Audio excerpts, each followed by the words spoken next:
Angelo ha sempre vissuto, non senza testardaggine, l'essere per gli altri. E tutta Roncade era presente dentro e fuori alla chiesa arcipretale per dare l'ultimo saluto al loro tabaccaio, che aveva un sorriso per tutti.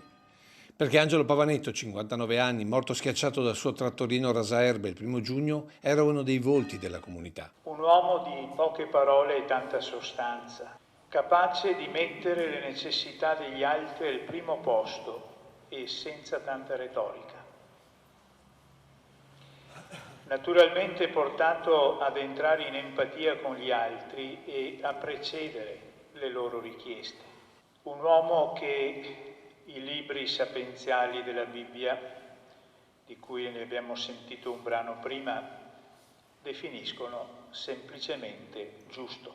A salutarlo per l'ultima volta, oltre al sindaco Marco Donadel, anche le ex prime cittadine Pieranna Zottarelli e Simonetta Rubinato, ma soprattutto chi l'ha conosciuto dietro ma anche davanti alla sua tabaccheria di via Roma, o lo ricordava quando da più giovane gestiva la trattoria con la mamma ad Algisa. Ed è questa l'eredità che Angelo Pavanetto lascia a tutta Roncade. Angelo sta in questo momento superando il limite della morte ed è entrato nella vita piena. Ci ha lasciato in eredità la cosa più preziosa per esseri umani, la capacità di creare relazioni.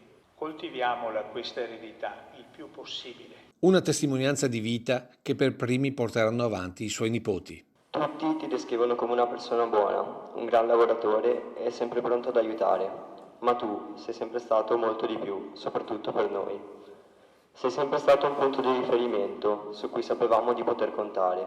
Con il tuo modo semplice e discreto sapevi ascoltarci e supportarci, dandoci i giusti consigli. Ciao zio Angelo, grazie di tutto. Continua ad essere sempre una spalla su cui contare anche da lassù.